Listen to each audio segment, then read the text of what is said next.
dầm nhom nhỏ ho mấy sư xì lo thường nay mi nè thà ho thiên la dầm nhom nhỏ ho mấy sư mà ngơ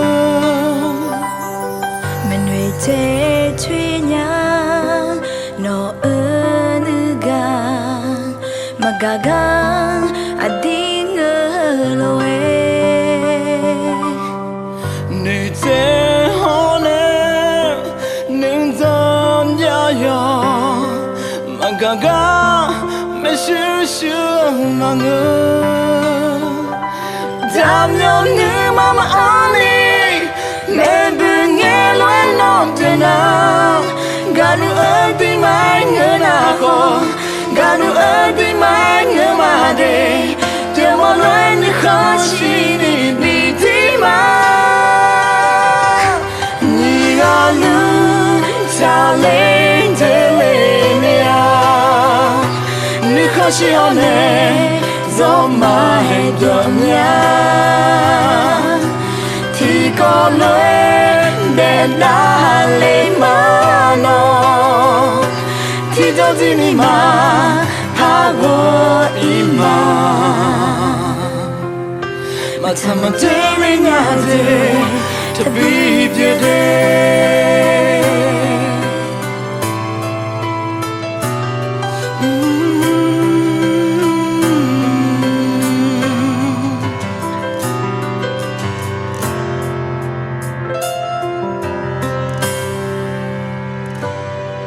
mà giờ thuê nhà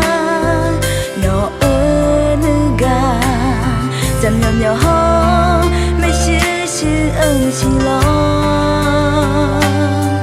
thường nay mi nay thà ho thiên la dầm nhom nhỏ ho mấy sư mà ngơ mình nuôi chế thuê nhà nó ở nữ ga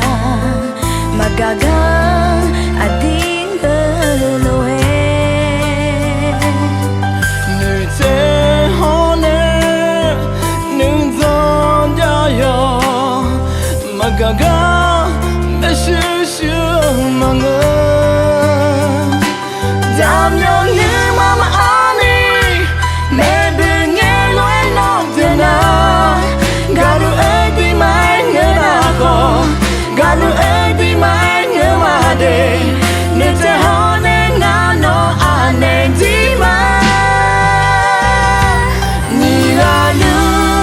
cha lên thế lên nhà nữ khó chỉ ở nè gió mai đậm nhà